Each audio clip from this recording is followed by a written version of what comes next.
Babu ma'adda zakat dia zakatu palaysa bikabirin. Ah, ini jelas. Bikanjin dikolin Nabi Sallallahu Alaihi Wasallam. Karena ucapan Nabi Sallallahu Alaihi Wasallam. Hadis 1404. Qala Ahmad bin Syabib dan seterusnya. Qala berkata itu sahabat perawi hadis.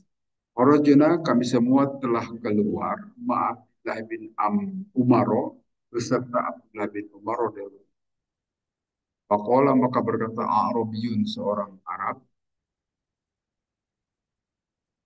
Akhbirni beritakanlah kepada an qaulillahi dari firman Allah yaitu walladzina yaknizuna adh-dhahaba wal fiddata wa la yunfiquna fi sabilillah.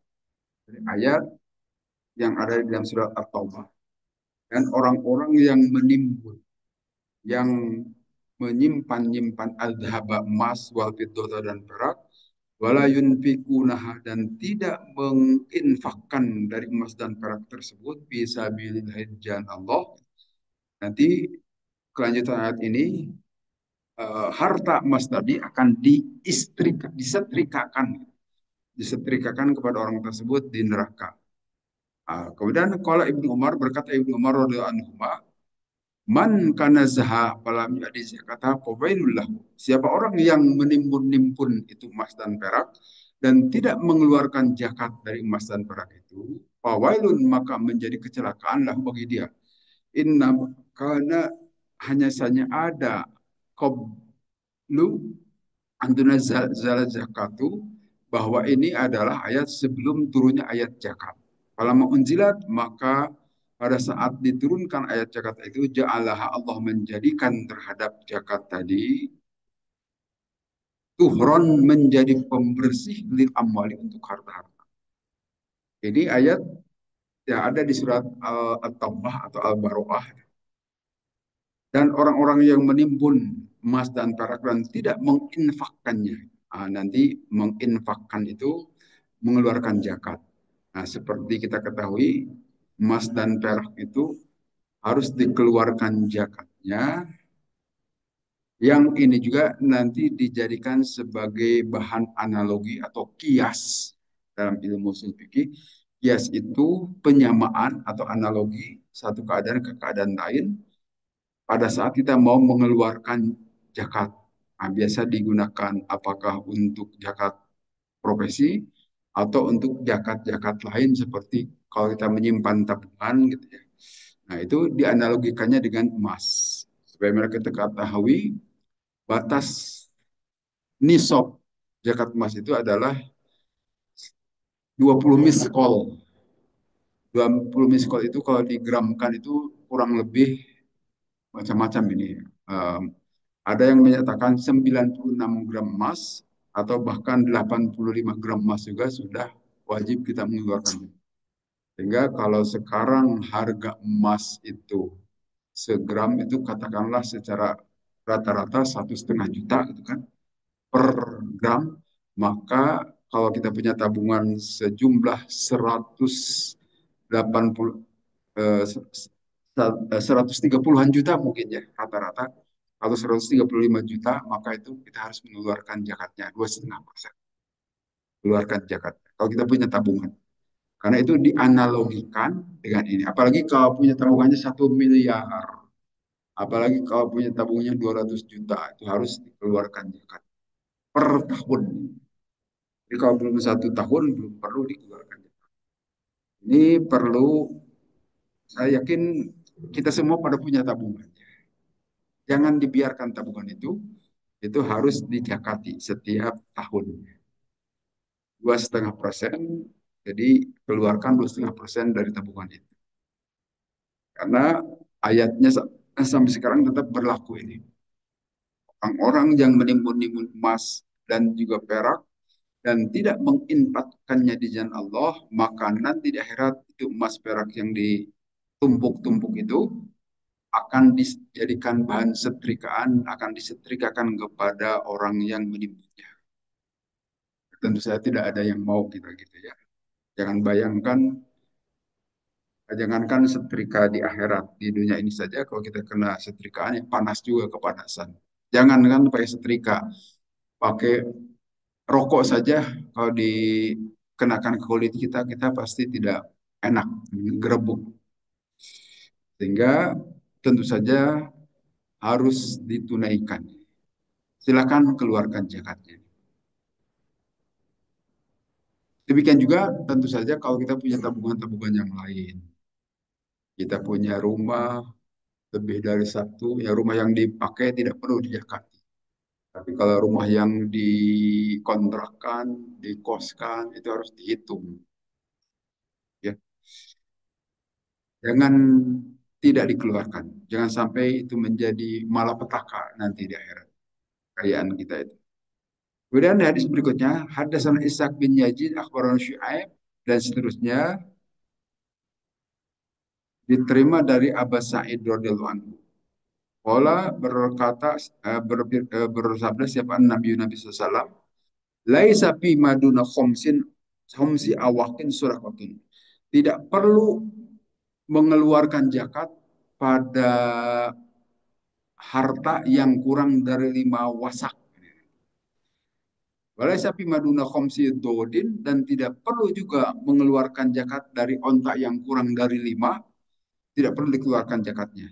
Walaisa fi maduna khamsi awsukin surakatun. Tidak perlu mengeluarkan zakat kalau harta itu kurang dari 5 wasak.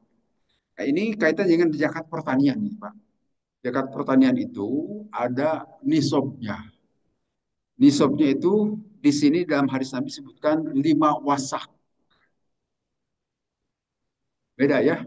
Kalau emas tadi 20 miskol. 20 miskol itu sama dengan 20 dinar lah.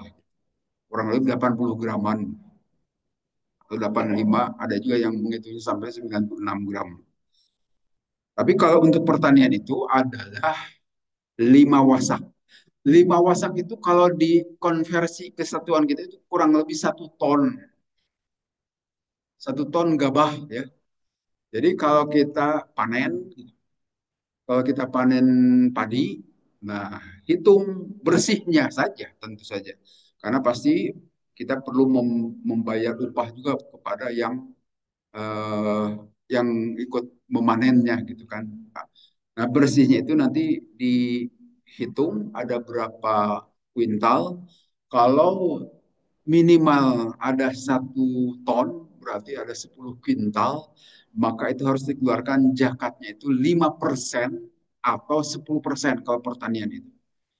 5% itu kalau airnya itu susah, tapi kalau airnya mudah sampai 10%. Antara itu saja. Nah, itu kalau sudah jadi beras kurang lebih jadi 600 kuintal, kurang lebih ya. Jadi kalau punya 1 ton, itu keluarkan zakatnya 5 sampai 10%. Kalau 5% itu berarti 50 kintalan, 50 kiloan, 50 kilo dari gabah yang kita miliki. Jangan lupa barangkali kita juga punya punya sawah di kampung, punya sawah di tempat.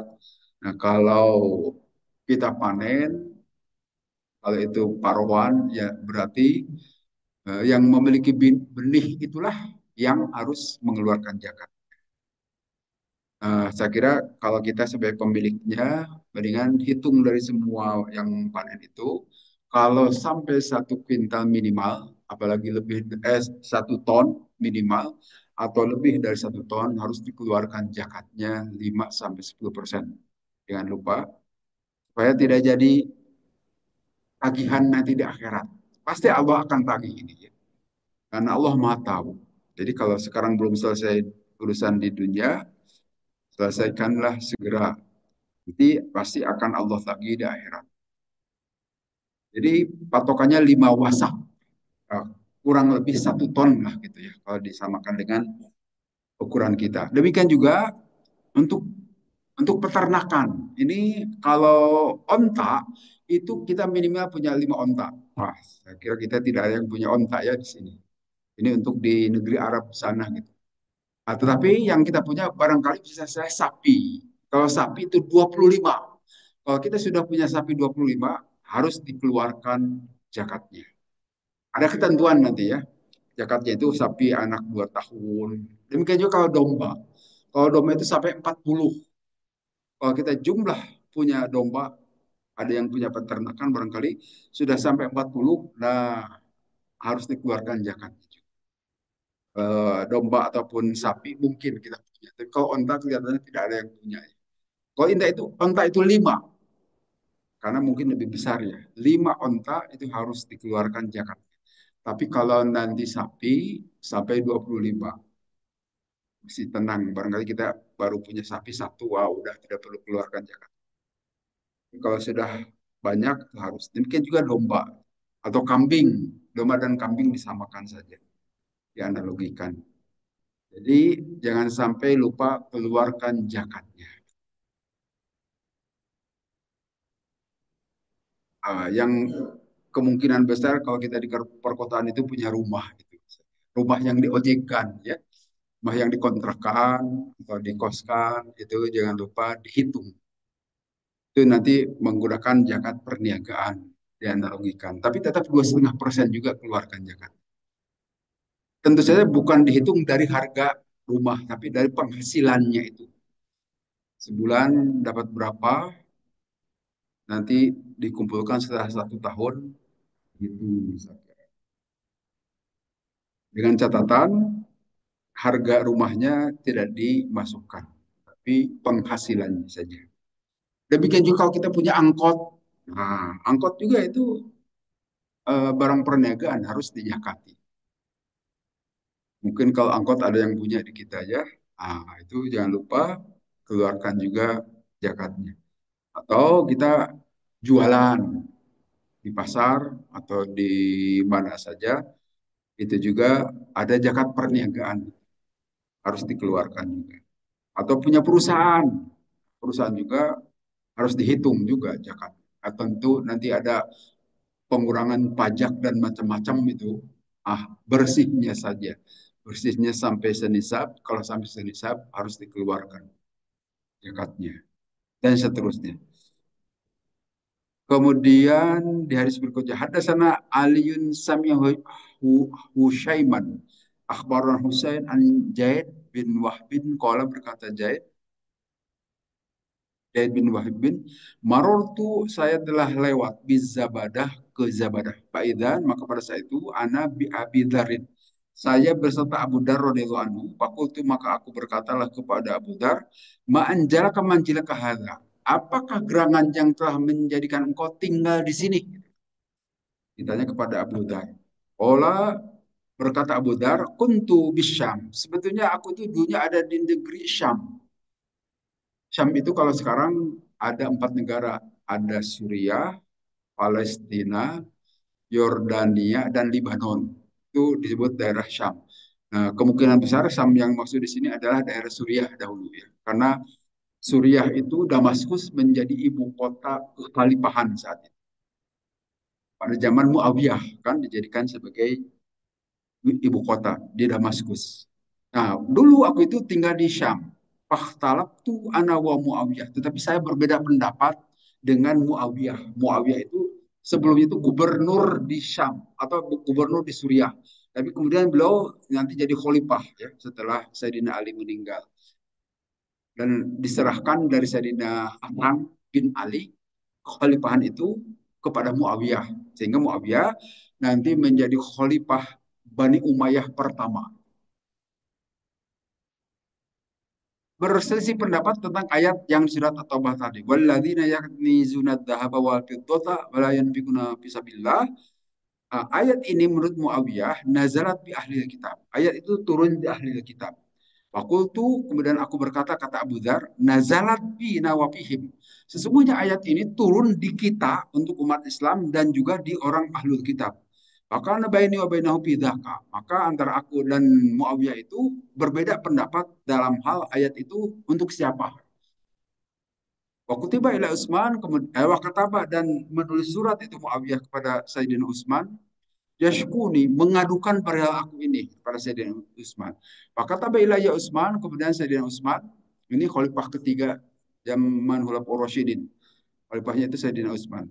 Kemudian Sayyidina Utsman menyurati kepadaku anik damil Madinah supaya aku datang ke Madinah.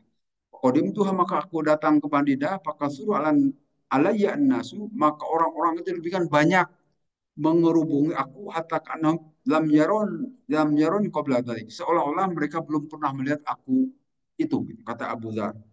Waktu kartu dari kali Utsman, kemudian saya menyampaikan kepada Sayyidina Utsman perihal ayat tadi itu bukan untuk ahlul kitab, tetapi untuk kita dan ahlul kitab. Faqala li, kemudian Sayyidina Utsman berkata kepadaku, in syi'ta tanahaita fakunta qoriban. Kalaulah engkau mau pergi, maka engkau itu meninggalkan pendapat itu gitu, maka engkau jadi dekat dengan adakah alladzi anjalani hadzal manjil. Maka itulah yang menyebabkan mengapa aku tinggal tidak di Syam lagi, tapi tinggal di sini. Walau ammaru alayya habasyan la sabitu atatu. Kalaulah ada yang memerintahkan kepadaku seorang yang berkulit hitam, orang Habsyi, itu orang Ethiopia atau Afrika, maka kalau dia sebagai pemimpin, aku akan mendengar dan mentaatinya. Maka karena itulah aku kenapa tinggal di sini, kata Abu Dzar Al-Ghifari. Walaupun wallahu alam di mana itu tinggal di sininya itu. Tapi yang jelas bukan di Syam. Pada saat Abu Dzar itu ditanya oleh Zabadah di sini ya. Zabadah.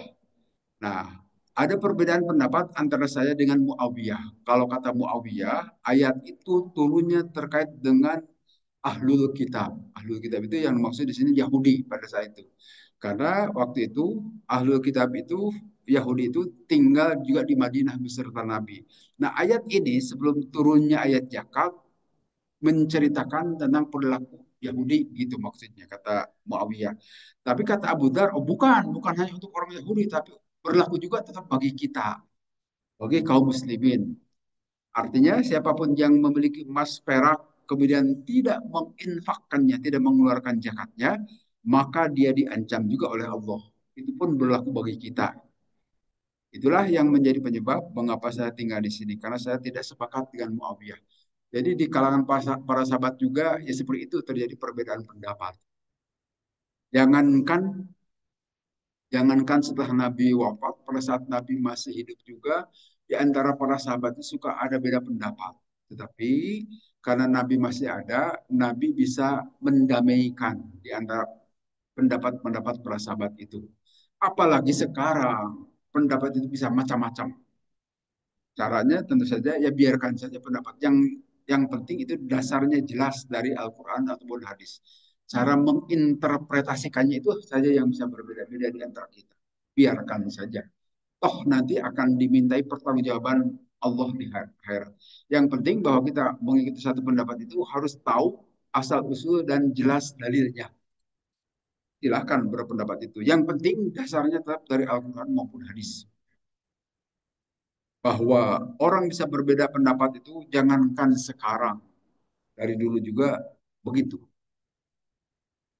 Kemudian di hadis berikutnya, Haddasan Ayyash, Haddasana Abdul Ala, Haddasan Al-Jarir, an Abil Ala, an Ahnab bin Qais, dan seterusnya. Jelas tuh Wahaddasani dan telah membacakan hadis kepadaku Ishak bin Mansur, Akhbarona telah mengabarkan kepada kau Abdus Somad, Qala Haddasani, dan seterusnya. Ini di hadis dari Ahnaf bin Qais, Kola berkata Ahnaf bin Qais, jelas tu aku telah duduk ila malakin di satu kerumunan min Quraisy dari orang Quraisy. Faja'a maka datang rojulun seorang laki-laki khoshinu sya'ri yang eh, rambutnya lebat, wasyabi dan juga pakaiannya bagus gitu. Wal hay'ah dan tingkah lakunya oke gitu. Hatta qom alaihim pasallama. Kemudian berdiri orang tadi di dekat orang-orang Quraisy tadi dan mengucapkan salam. Sumakola Bashiril ka, aduh tidak jelas. Beritahukanlah kepadaku gitu.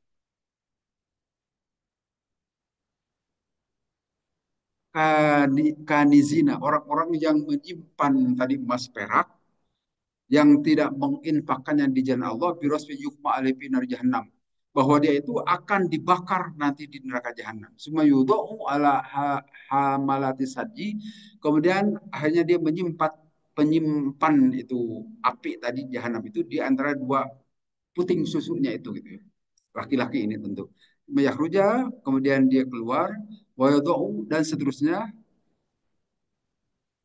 Nah, ini cerita, hadis ini menceritakan tadi diskusi di antara para sahabat berperihal ayat yang tadi bahwa siapa yang menyimpan emas perak dan tanpa menginfakkannya di jalan Allah, maka orang tersebut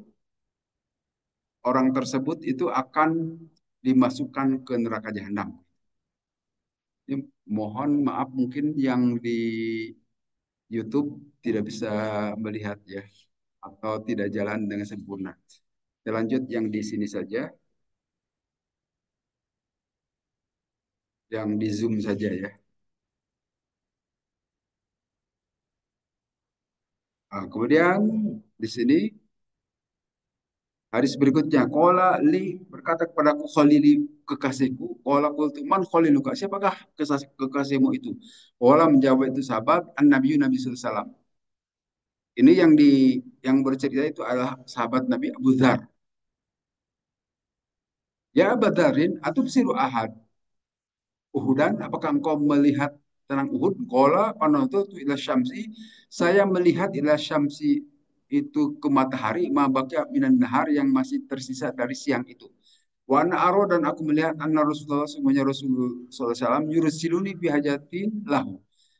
Mengutus Rasulullah kepadaku untuk menunaikan satu keperluan bagi Nabi. Kultu, kemudian aku mengatakan, naam, oh ya, saya akan melakukannya wahai Nabi. Kala bersabda Nabi, ma'ahabu annali mislu uhudin dahaban. Tidak aku sukai kalau aku memiliki emas sebesar gunung Uhud ini. Anfikhu yang harus aku nafkahkan kullahu seluruhnya ila salah satu dinar. Kecuali aku cukuplah 3 dinar. 3 dinar itu kurang lebih 3 kali 4, 12 graman lebih. Wa inna haulai la yaqiluna dan sesungguhnya orang-orang itu tidak berakal. Wa inna yajma'una ad-dunya. Sesungguhnya mereka itu lebih senang mengumpulkan dunia. La wallahi, janganlah begitu. Demi Allah, la as'aluhum dunya wa la astabtihim an dinin hatta alqallah. Aku tidak menginginkan mereka mengumpulkan urusan dunia dan aku tidak memfatwakan kepada mereka untuk menjalankan kehidupan itu yang berkaitan dengan persoalan keduniaan, tetapi harusnya agama itulah yang diutamakan sampai bertemu dengan Allah. Itu Nabi SAW. Sebagaimana kita ketahui, Nabi SAW itu tidak menyukai berlebih-lebihan. Sampai-sampai pernah ditawarkan kepada beliau bahwa Gunung Uhud itu yang ya di Uhud sekarang itu lebihkan besar itu kan gunung itu bisa saja Allah menjadikan Gunung Uhud itu sebagai emas. Tapi ternyata Nabi SAW tidak menginginkan gitu. Jadi kalau Nabi barangkali saat itu mengiyakan, kelihatannya umatnya itu lebih-lebih lagi. Padahal Nabi dalam keadaan kekurangan, umatnya juga tidak sedikit. Senang saja ngumpul-ngumpul kekayaan. Apalagi kalau Nabi memberikan contoh kaya raya. Lebih-lebih umatnya mungkin suka. Nah, Nabi yang boleh dikatakan serba kekurangan, walaupun nanti pada saat saat beliau kurban itu bisa sampai nyembelih 100 ekor onta itu. Nah, itu Nabi SAW menolak untuk diberikan atau untuk dijadikan gunung Uhud itu sebagai emas. Nabi cukuplah 3 dinar saja bagi saya, yaitu 3 dinar itu kurang lebih 12 gram, mungkin 13 graman emas. 13 gram emas itu tidak perlu banyak-banyak. Nah, sedangkan orang-orang itu memang layak iluna, tidak berakal, senang. Nah, sama seperti sekarang, orang itu pada senang memburu jabatan misalnya. Padahal di balik itu adalah nanti ada penyesalan, akan ada dimintai pertanggungjawaban. Nah, itu tidak berakal kata Nabi SAW. Senang ngumpul-ngumpul emas. Wa in nama ma'una ad-dunya. Sungguhnya mereka itu lebih senang ngumpul-ngumpul dunia. La wallahi demi Allah, jangan seperti itu kata Nabi SAW. Jadi Nabi memberikan petunjuk, hiduplah biasa-biasa saja. Bahwa Allah akan memberikan kekayaan, ya sekedarnya saja. Walaupun tidak dilarang juga untuk kaya raya, silahkan saja. Yang penting tunaikan seluruh kewajiban. Nah, la sodakota bima duna khomsi awqatin. Ini penjelasan dari Ibnu Hajar Al-Asqalani seperti tadi di hadis di atas bahwa tidak perlu mengeluarkan sodakoh untuk harta kita yang kurang dari 5 wasak. Jadi kalau kita panen setelah diukur ternyata 9 kintal, nah itu tidak perlu dikeluarkan zakatnya. Atau kalau kita punya emas tetapi kurang dari 80 gram emas, itu juga tidak perlu dikeluarkan zakat. Karena 20 miskol itu adalah setara dengan 80 gram emas. Walaupun nanti ada yang menghitung sampai 96 gram emas. Tapi kalau kita saya kira karena satu miskol itu sama dengan satu dinar itu 4,25 gram emas. Nah, kalau 20 kali itu kurang lebih 85-an lah, 85 gram. 85 gram emas. Nah, jadi kalau punya emas kurang dari 85 gram emas tidak perlu dikeluarkan zakat. Jadi seperti perhiasan para ibu ini yang pakai mungkin ada yang anting, ada kalung, kalau kurang dari 80 gram emas tidak perlu dikeluarkan zakat. Paling pada saat pertama membeli kalau perhiasan kan keluarkan sedekahnya. Nah, ini pun tidak semuanya para ulama sepakat. Tapi kalau kita mau menginfakkannya boleh. Tapi kalau kita punya simpanan emas, apakah dipakai sebagai perhiasan atau hanya disimpan saja? Nah, kalau lebih dari 85 gram, itu harus dikeluarkan zakat. Tapi kalau kurang tidak perlu. Anak kullama akhrajat minhu as-sadaqah fala wa'ida ala sahibi kalau sama ma bifadli ba'da ikhraji as-sadaqah. Jadi kalau kurang dari nisabnya tidak perlu dikeluarkan sodakohnya. Kecuali kalau kita mau sodakoh sunnah silahkan saja. Kalau sodakoh sunnah itu memang tidak ada rukun dan syarat. Tapi kalau sodakoh wajib atau zakat itu ada rukun dan syarat. Nah, syaratnya itu salah satunya harus mencapai nisab dan harus haul 1 tahun. Tapi kalau infak sunnah itu bebas silahkan. Keluarkan kapan saja, berapapun yang dikeluarkan juga boleh-boleh saja. Tapi kalau sekali zakat harus jelas ada rukun dan syaratnya. Sama seperti sholat juga kan, ada rukun dan syaratnya. Tidak boleh sembarangan, harus dipenuhi rukun syarat itu baru sah. Kemudian tidak ada penjelasannya sudah cukup saya kira. Kita ke hadis berikutnya saja. Hadis berikutnya, Hadatsana Muhammad al-Musanna hadatsana Yahya an Ismail qala hadatsani Qais an Ibnu Mas'udin radhiyallahu anhu. Qala berkata Ibnu Mas'ud, sami itu saya telah mendengar an Nabi sallallahu alaihi wasallam yaqulu bersabda Nabi, la hasada. Tidak perlu hasud illa bisnata ini kecuali kepada dua golongan orang. Jadi sebaiknya jangan hasud. Hasud itu maksudnya saya ingin seperti dia. Seperti itu pengertian hasud itu. Nah, sebaiknya tidak perlu. Jadi kalau ada orang punya kelebihan, ya sudah biarkan saja.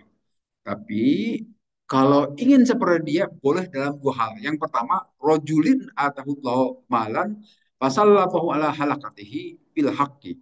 Seseorang diberi harta oleh Allah, kemudian dia menghabiskan harta itu, menghancurkan harta itu, menghabiskannya di jalan yang benar. Nah, silahkan kita hasud kepada itu. Seperti hasud di sini ingin seperti orang itu. Jadi orang itu membelanjakan hartanya untuk kebenaran. Dikeluarkan dalam mengeluarkan zakat, dikeluarkan untuk kepentingan-kepentingan bagus. Kan tidak sedikit kita juga melihat orang mengeluarkan harta tapi untuk sia-sia. Silakan perhatikan. Untuk membiayai minum-minum keras. Kan ada juga orang yang rela begitu. Untuk mensponsori kegiatan-kegiatan ilegal juga banyak untuk kaum muda misalnya untuk melakukan pesta-pesta. Coba pesta di hotel, pesta kaum gai itu kan pasti perlu biaya kan itu. Siapa yang membiayai? Ada sponsor pasti. Tetapi yang mereka biaya itu adalah sesuatu yang tidak benar. Pesta-pesta gai itu di hotel-hotel pasti ada yang membiayai dan itu dia keluarkan hartanya itu kan. Tetapi cara itu pasti bukan cara yang benar. Tetapi kita yakin memang akan ada orang yang mau mengeluarkan harta, tetapi bukan untuk kebenaran. Nah, yang harus kita hasudi itu adalah orang yang mengeluarkan hartanya untuk kebenaran. Silakan hasud kepada orang seperti itu. Kemudian yang keduanya, warojulin, silakan hasud kepada orang, seorang laki-laki, atau atahullah hikmatan, Allah berikan kepada si laki-laki itu sebuah hikmah, ilmu itu hikmah itu.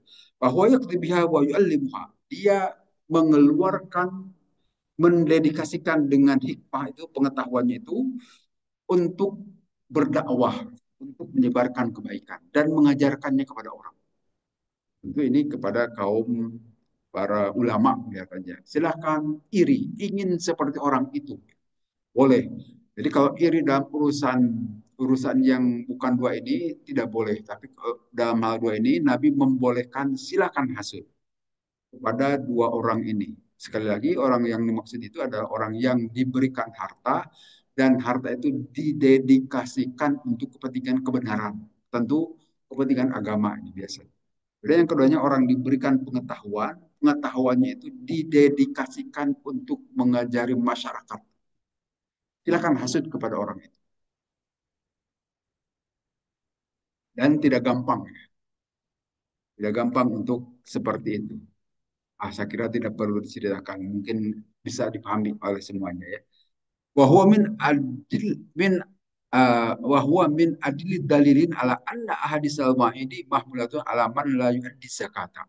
Nah, ini adalah dalil yang paling menunjukkan dari ancaman yang mengandung yang dikandung tadi kepada orang yang tidak mengeluarkan zakat. Jadi hadis ini bercerita silahkan kalau Anda punya harta benda itu harusnya didedikasikan untuk kepentingan kebenaran. Mau membangun masjidkah atau mau membangun panti asuhan untuk kepentingan masyarakat dan sebagainya. Didedikasikan sekali lagi dengan niat karena Allah. Insya Allah itu bermanfaat. Itulah yang perlu dihasudi oleh kita. Sehingga dengan demikian punya makna yang kuat harta yang kita miliki. Jangan sekedarnya membelanjakan harta itu dikeluarkan untuk kesenangan yang tak jelas. Kemudian di hadis berikutnya, ini kaitannya dengan ini ayat Al-Quran. Babur ria bis sodakoh. Urusan ria dalam sodakoh. Bisakah ria? Oh, mungkin saja bisa ria itu Pak. Dan mengeluarkan sodakoh. Tetapi sebaiknya jangan sampai ria. Karena sodakoh itu ya pasti melibatkan orang lain kan. Tidak mungkin kita memberikan harta itu ke orang lain. Nah pada saat mengeluarkan itu tahanlah. Jangan sampai kita ingin dipuji oleh orang itu. Gitu ya.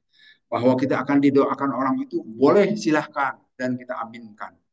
Karena begitu juga yang diajarkan oleh Al-Quran, wasalli alaihim dan doakanlah orang yang mengeluarkan zakat atau sedekah tadi. Nah, bagus saya kira dari para penerima zakat suka langsung mendoakan mudah-mudahan Bapak tetap sehat, mudah-mudahan diberi harta yang lebih dari ini. Nah, itu boleh saja kita aminkan. Itu doa dari para mustahik kepada kita. Tapi jangan sampai ingin dipuji. Nah, dipuji itu namanya ria, itu tidak boleh. Nah, Allah di sini menyatakan, ya ayyuhalladzina amanu la tubtilu shadaqatikum bil manni wal adha. Hei orang-orang yang beriman, janganlah kalian batalkan sedekah-sedekah kalian itu bil manni wal adha dengan menyebut-nyebut dan menyakitkan orang itu. Jadi misalnya begini, kalau tidak saya tolong, kalau tidak saya tolong dengan diberikan uang sekian, kamu pasti sudah di penjara misalnya gitu. Nah, jangan sampai mengatakan begitu. Itu namanya mani dan adab. Karena orang itu bisa saja tersinggung gara-gara itu. Waduh, dia nyebut-nyebut sudah berjasa kepada saya. Nah, bisa menyinggung orang yang sudah kita tolong. Atau kita misalnya memelihara saudara kita di rumah, anak adik atau anak kakak, kita sekolahkan, nah setelah besar nanti, waduh kalau tidak saya sekolahkan, kamu tidak akan jadi orang, jadi monyet, bisa gitu ya. Nah itu juga hati-hati, itu bisa saja ada mani dan ada. Harus ditahan mulut kita ini. Karena kita itu gampang. Coba kalau tidak saya kasih biaya, kamu tidak akan jadi orang, tidak akan jadi pejabat misalnya. Nah itu sebaiknya harus tahan. Karena kita kan kadang-kadang begitu ya. Kita merasa berjasa. Itu memang ya sifat manusia begitu. Inginnya bahwa kita itu orang yang berjasa. Tetapi hati-hati. Itu di sisi Allah bisa menghapus pahala. Kan pernah di sini juga ada seorang ketua RW waktu itu. Masjid ini kalau tidak dibangun oleh bapak saya tidak akan jadi. Itu merusak pahala bapaknya itu. Jangan sampai berkata seperti itu. Biarkan saja yang sudah-sudah itu adalah Allah yang akan membalasnya. Walaupun kita tidak diketahui oleh orang lain bahwa kita berjasa pada saat membangun masjid itu, biar tidak apa-apa. Yang penting Allah Maha tahu, pasti akan membalas. Jangan sampai kita pidato di depan orang-orang, kalau bukan karena saya tidak akan jadi itu masjid. Wah, itu membatalkan. Nah, di sini kan, la tubtilu sodakotikum bil manni wal adha. Janganlah kalian batalkan sodakoh-sodakoh kalian itu dengan manni wal adha. Menyebut-nyebut dan menyakitkan pada orang. Ya seperti gampangnya tadi itu, menyakitkan itu kan orang itu akan tersinggung gara-gara kalau tidak saya tolong, orang itu, waduh, dia merasa berjasa kepada saya. Itu bisa menyakitkan kita gitu ya. Hati-hati. Karena jelas ini Al-Qur'an surat Al-Baqarah. Jangan sampai kalian batalkan dengan menyebut-nyebut dan ya menyebut-nyebut jasa biasanya gitu kan. Kita tuh gampang. Kemudian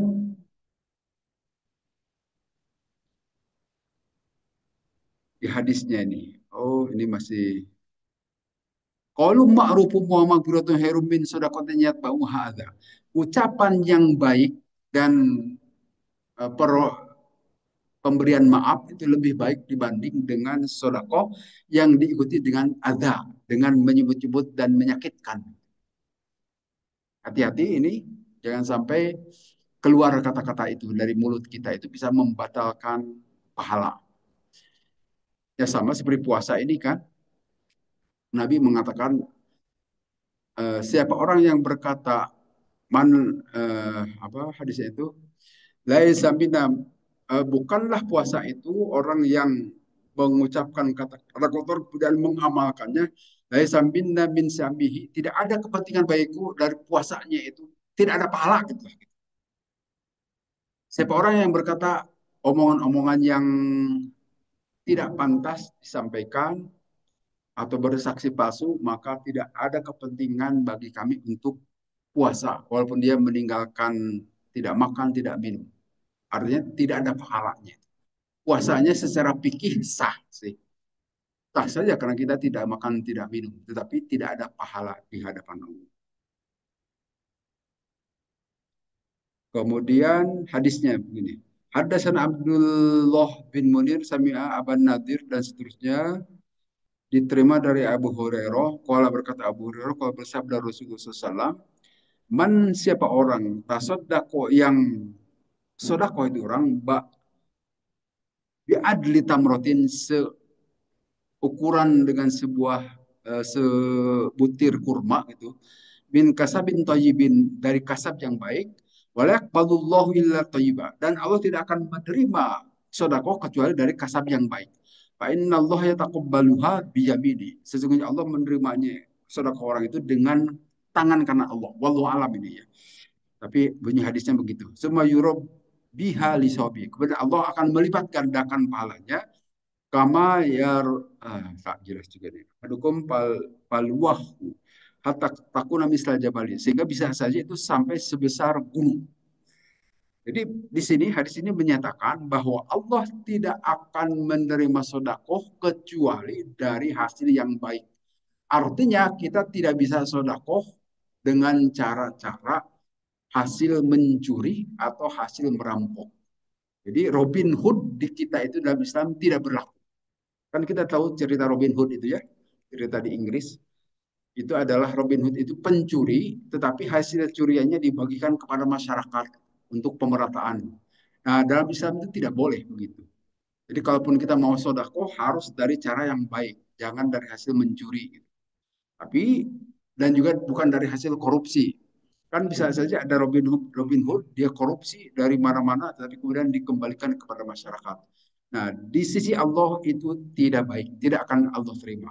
Karena di sini kata hadis, layak balullah illa thayyibah. Allah tidak akan menerima sedekah itu kecuali dari cara yang baik. Jadi kalau dari hasil mencuri, dari hasil korupsi, kemudian disodakohkan, tetap itu tidak berpahala di sisi Allah. Nampaknya begitu juga kan tidak sedikit di kita para koruptor gitu ya, yang korupsi uang negara, uang rakyat, kemudian pakai haji atau pakai umroh. Mungkin itu juga tidak akan benar haji. Paling tidak perilakunya setelah haji itu ya nyuri lagi kan gitu ya, korupsi lagi. Karena tidak berkah kelihatannya, ongkos untuk naik haji atau untuk umrohnya itu. Kan di kita banyak, udah pada haji, udah umroh, tapi tetap nyolong saja. Tidak sedikit para koruptor itu haji. Mungkin hajinya itu tidak berkah, sehingga tetap saja melakukan pencurian. Pencurian di kita sekarang sudah tidak tanggung-tanggung lagi, itu sampai ribuan triliun. Ya, kalau dulu dalam skala miliar, juta, itu. Sekarang sudah triliunan. Itu demikian rakusnya di kita itu. Pencurian yang dilakukan oleh orang-orang. Sehingga sebetulnya kalau tidak terjadi pencurian kekayaan negara, mungkin kita tidak perlu bayar pajak macam-macam. Sekarang pajak itu macam-macam gitu. Segala hal itu harus dipajak. Nah, jadi negara itu morat-marit, rakyat yang ditekan terus. Tapi membiarkan koruptor-koruptor mencuri uang rakyat. Sebetulnya negara kita itu negara kaya. Sebetulnya bisa membiayai hidup kita. Barangkali pendidikan juga bisa gratis sebetulnya. Sampai perguruan tinggi. Kalau uang yang ribuan triliun itu tidak dicuri oleh orang, oleh oknum yang ditangkap kan hanya 7 orang. Padahal tidak mungkin hanya 7, bisa saja melibatkan banyak orang lain. Tapi sayangnya kita tidak terlibat rakyat. Yang terlibat itu yang di Jakarta saja itu. Orang-orang gendut semua itu Pak ya. Sehingga kita tidak kebagian. Harusnya dibagi rata untuk rakyat. Sehingga sejahtera. Mestinya begitu. Seperti Dubai, itu. Coba perhatikan tuh. Ada satu wawancara, ada di medsos juga. Mengapa Dubai yang dahulunya negara kering kerontang, negara tandus, sekarang kok jadi sejahtera? Dijawab oleh penduduknya, karena kepemimpinan di kami bagus. Jawabannya itu kepemimpinan. Sehingga itulah juga mungkin penjawabnya kenapa Indonesia yang kaya raya ini kok tidak bagus, ya. Tidak sejahtera rakyat. Mungkin pemimpinnya yang kurang ajar itu tidak bagus. Sejak zaman Soekarno sampai sekarang kan begitu ya. Korupsi itu makin ke sini bahkan bahkan merajalela. Pemerataan itu tidak terjadi. Walaupun zaman Orde Baru pernah ada jargon pemerataan. Tapi yang jelas yang gendut-gendut itu ada di Jakarta itu, para pejabat. Kita tidak kebagian nih rakyat. Sehingga segala sesuatu kita yang ditekan harus bayar pajak. Pajaknya makin mahal saja itu. Kemudian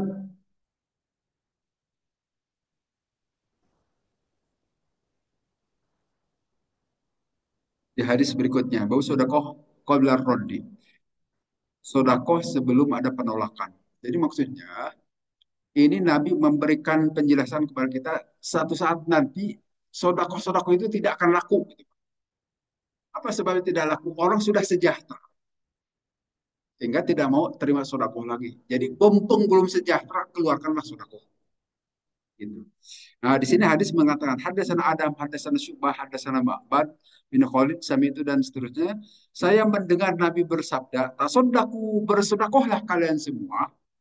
Innahu karena sungguhnya yakti akan datang alaikum kepada kalian semua zaman satu zaman yamshir rajul bisodakotihi yang seseorang itu berjalan membawa barang sodakohnya fala yajidu maka tidak akan diperoleh man yakbaluha orang yang mau menerima sodakoh. Yaqulu berkata ar-rajul seseorang itu, laujita biya bil amsi lakobil tuha. Kalaulah engkau mensodakohnya, mencadokohkannya itu kemarin, akan saya terima itu sodakoh. Amal yauma, maka pada hari ini pada hajat saya tidak butuh lagi biha terhadap itu sedekah. Jadi hadis ini memberikan berita kepada kita akan ada satu masa kita semua sejahtera. Mungkinkah di Indonesia? Sangat mungkin di Indonesia. Karena tadi kekayaannya demikian banyak Indonesia. Negara seperti Jepang saja, Singapura yang tidak punya sumber daya alam saja bisa sejahtera mereka itu. Bisa kaya raya penduduknya. Atau seperti orang-orang di Saudi Arabia itu bisa kaya raya juga kan. Kenapa Indonesia yang demikian kaya dengan SDA-nya sumber daya alamnya tidak bisa kaya? Jadi suatu saat bisa saja ada pemimpin yang bisa mengelola dengan baik sehingga kita sejahtera. Bisa saja terjadi satu waktu menjelang kiamah nanti. Nah, nanti orang itu sudah tidak mau lagi menerima sodako. Dan menjajakan, ngasih kupon dan sebagainya, tolong diambil. Tidak ada yang ngambil. Wah, itu kita gigil curug gitu ya. Sodako kita tidak diterima. Tetapi kapan itu terjadi, yakin bahwa Nabi sudah memberikan nubuwah, itu ciri-ciri kenabian beliau, pasti ini berita dari Allah akan terjadi satu waktu. Walaupun penduduk dunia ini makin banyak, tapi kan Allah juga menyediakan rezeki itu demikian banyak juga. Beragam rezeki yang bisa kita peroleh. Tidak ada kesulitan bagi Allah. Kemudian di hadis berikutnya, hadasan Abu Yaman, Akhbarun dan seterusnya dari Abu Hurairah bersabda Nabi, la taqumus sa'atu hatta yaksuru fikum al-malu. Tidak akan berdiri itu kiamah sampai banyak harta-harta di antara kalian. Wayafido kemudian hilang itu harta, harta yuhimma rabbul mali mayak balu sodakotahu. Sehingga nanti orang akan mengira yang memiliki harta itu tidak bisa lagi mengeluarkan sodakoh. Karena tidak ada orang yang mau menerima. Hatta yuridahu bayakul alladhi aridu alaihi la arobali. Sehingga satu waktu itu ada orang diberi sodakoh tidak mau terima lagi karena saya tidak butuh lagi. Ya sampai seperti sekarang kita mau memberikan harta kepada orang yang punya itu rasanya tidak enak karena tidak perlu orang itu diberi. Barangkali nanti yang begitu itu lebih banyak lagi orang-orang sudah mulai sejahtera sehingga tidak akan mau menerima sodakoh lagi. Apalagi sodakohnya seharga 100.000, uang dia di rumah 1 miliar, ngapain terima 100.000? Udah tidak mau terima. Dan itu akan kejadian sebelum kiamat. Soal kapannya, wallahu alam. Itu hanya Allah yang tahu. Tapi itu akan terjadi menurut berita hadis ini. Kemudian di hadis berikutnya, hadasan Abdullah bin Muhammad, hadasan dan seterusnya dari Adi bin Hatim radhiyallahu anhu. Yaqul berkata Adi Hatim, kuntu ada aku indah Rasulullah dekat Rasulullah SAW. Paja'ahu rajulani. Datang dua orang laki-laki. Ahaduma yashku al-aidata. Yang pertama melaporkan kepada Nabi soal kemiskinannya. Kemudian yang kedua, wal akharu yashqat as-sabili. Yang keduanya dia kena begal mungkin gitu ya. Dibegal di perjalanan. Pakola maka bersabda Rasulullah SAW, amma qat us-sabili, adapun orang yang dibegal, fa innahu maka sesungguhnya orang itu layak di alaika illa qalilun hatta takhruja al-iru ila makata begoy harfi khofirin. Maka sesungguhnya orang yang dibegal itu tidak banyak lah yang dibegal, hanya sedikit saja sampai nanti keluar rombongan perdagangan dari Mekah. Wamal ailatu painna sa'atala takum hatta yatuba ahadukum bisodakoti. Sedangkan orang yang fakir itu semuanya kiamah itu tidak akan terjadi sehingga nanti orang akan berkeliling membawa sodakohnya tetapi tidak akan ada orang yang mau menerimanya. Supaya ya fitnah ahadukum baina yadaillahi kemudian akan menginfakkan salah seorang di antara kalian di hadapan Allah tetapi antara dia dan antara Allah itu ada hijab. Artinya hartanya itu jelas tidak bisa disodakokan lagi karena orang sudah sejahtera pada saat itu. Nah, ini memberikan berita kepada kita sekali lagi bahwa akan kejadian satu masa tertentu orang sudah tidak membutuhkan sodako. Nah, sebetulnya pada zaman kekhalifahan juga pernah terjadi hal ini. Itu pada zaman Umar bin Abdul Aziz. Pada saat Umar bin Abdul Aziz itu dari Bani Umayyah, beliau itu memerintah demikian luas daerah itu kan. mulai sudah masuk ke Afrika Utara sampai ke India, kehalifahan saat itu. Dan orang sudah sejahtera saat itu. Sehingga tidak ada lagi orang yang meminta-minta. Tetapi masa pemerintahan beliau itu hanya sebentar, 3 tahunan saja. Nah, pada saat itu masyarakat sudah tercukupi kebutuhannya.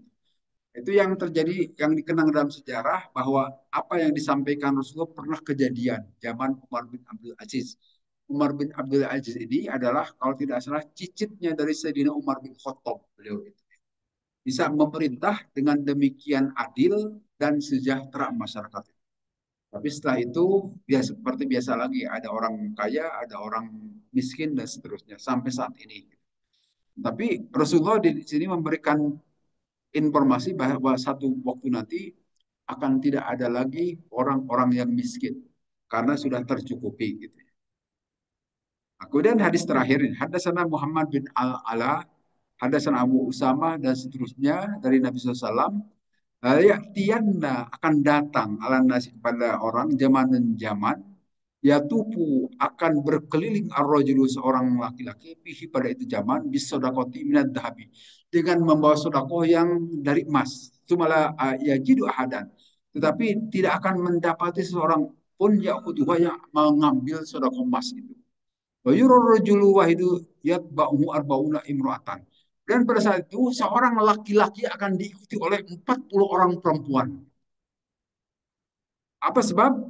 Ya ludna mereka 40 orang perempuan itu mengikuti seorang laki-laki dan melakukan apa? Ya ludna itu ini bermesraan mungkin itulah bahasa kita. Bin killatir rijali karena sedikitnya laki-laki dan bakas surat nisa'i dan banyaknya kaum perempuan. Jadi salah satu tanda nanti menjelang kiamat itu sodakoh tidak akan diterima lagi. Kemudian banyaknya kaum perempuan dibanding kaum laki-laki. Nah, sekarang sudah terjadi kan lebih banyak kaum perempuan dibanding kaum laki-laki. Jangankan di dunia, di Indonesia juga begitu. Sudah lebih banyak kaum perempuan. Nah, nanti menjelang kiamat itu makin banyak saja kaum perempuan. Dan kaum laki-laki makin sedikit. Sehingga barangkali poligami itulah salah satu cara. Ya. Sehingga perempuan itu mungkin akan menerima nanti di akhir-akhir zaman untuk dipoligami. Kalau sekarang kan tidak mau umumnya. Tapi karena nanti laki-laki makin sedikit, begitu. Yang seperti terjadi di kampung saya di Garut saat ini, Pak. Kaum laki-laki itu sudah jarang, tinggal kaum perempuan aja di kampung itu. Nah, itu hanya di kampung saya. Tetapi ternyata secara data statistik, begitu juga di Indonesia. Lebih banyak kaum perempuannya dibanding kaum laki-laki. Nanti sampai disebutkan di sini, satu orang laki-laki diikuti 40 orang perempuan. Coba kan 40 orang perempuan ingin dinikahi barangkali itu. Padahal hanya boleh 4 orang. Tapi ini 40 orang mengikuti seorang laki-laki. Hebatnya. Karena bin killatir rijali, karena sedikitnya laki-laki, wakasratin nisa'i dan banyaknya kaum perempuan. Ini tanda-tanda kiamah akan terjadi. Sekali lagi saat ini juga secara statistik kaum perempuan sudah lebih banyak di dunia ini. Dan kaum laki-laki mulai sedikit. Nah, mungkin nanti makin jauh saja perbandingannya. Kaum laki-laki lebih sedikit. Sehingga jadi serbuan kaum perempuan. Tapi di akhir zaman nanti lah ya. Kalau sekarang mungkin eh, belum diserbu kaum laki-laki. Saya kira itu bahasan pada kajian kita kali ini.